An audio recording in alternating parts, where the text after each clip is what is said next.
Hello, my name's John. I'm a skipper for the Ellen MacArthur Cancer Trust, and this week I'm skippering a commercial vessel which happens to have a full set of international code flags. Now you may have heard of these but not understood what they mean or what they're used for and everything, and do we still need them today when we've all got mobile phones and VHF radios to talk to each other? Well, we do actually still use them, believe it or not. And I'm going to talk you through what some of them mean. There's a flag for every letter in the alphabet and they all have different meanings.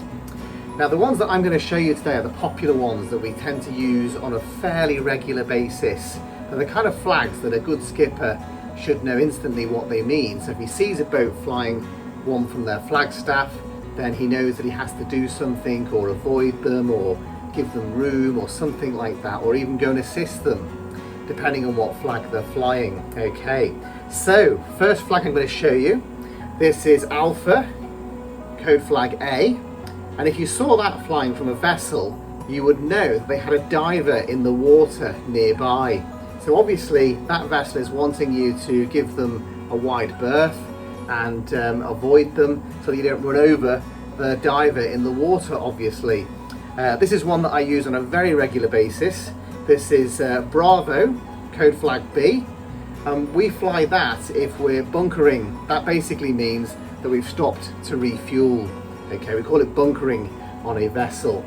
And when we have to put that up as part of the port requirements to show other vessels that we are taking fuel on board, and therefore they would want to give us room and not make a big wake as they go past that would rock the boat and cause us problems. This is Hotel, code flag H, and if you see a vessel flying this flag, it means they have a pilot on board, and a pilot is somebody who would help a big ship or a big vessel to navigate their way into a busy port that the captain of the ship is not very familiar with, or doesn't have the right qualifications to go into that particular port. He'll borrow somebody who does know how to go into that port, and that person is called a pilot. And sometimes pilot vessels also fly these flags as well to show that they're a pilot vessel working, and they would take the pilot out to the big ship with some speed as well to get them out there. Okay, so next flag we have for you here, quite a jazzy one, this one. It's not a checkered flag, it is a checkered flag, but it's not like the one used in the Grand Prix. This means no. It's for code flag N, November, and we use that to say no. Okay, so if we're flying that from a flagstaff, we just simply perhaps answering a question or wanting to tell another ship no. Okay, so next flag we have for you here is Oscar, and Oscar, if you see this flying from a vessel, it would mean that there's a man overboard. The flag means man overboard. Now in reality, those of you that have been on trust trips know that on the first day, one of the exercises we do, one of the drills that we do, is the man overboard drill. Now, I don't think you'll have ever heard a skipper on a trust boat saying to someone, please go and hoist the code flag O.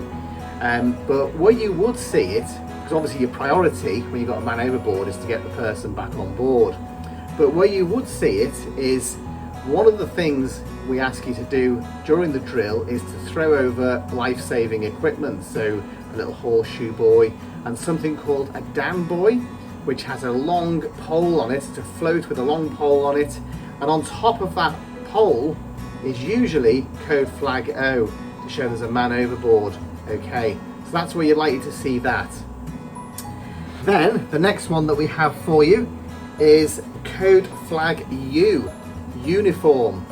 And where that would fly is if another vessel wanted to warn you that you were running into danger. So maybe you're heading for a rock, you haven't realised, and you haven't got your radio on, and they will put this flag up, and if you saw that, you would immediately want to check things out to make sure that your vessel is going to be safe. Okay, next one we've got for you is Victor, code flag V, and what it means is I require assistance. So if a vessel's showing this, maybe their radio's not working and they can't communicate with somebody, and they're saying we need help, we need assistance. So you would go over to them to see what assistance you could offer, because that's what we do on the sea. Okay, next flag for you is Whiskey, code flag W, and this one is also a request for assistance, but this time it's very specific and it means that the vessel is wanting medical assistance. Okay, so if you saw that flying, they may want to know if you've got a doctor on board that could assist them, but clearly they need help pretty quickly. Okay, so that's been a whirlwind tour of some of the most popular international code flags. Now I'm going to leave you with a bit of a challenge. I said that there was a code flag for every letter in the alphabet, so I've spelled something out with these flags for you here, and your challenge is to go away, do a little bit of research on Google or whatever, and work out what it is that these flags spell. Hopefully you can see all of them on the camera. Okay, and then one other challenge for you was, if you were sailing on the water and you saw a vessel flying this flag, hold that up for you. If they were flying this flag, why might you want to keep away? Okay, so those are your challenges to go away and find out.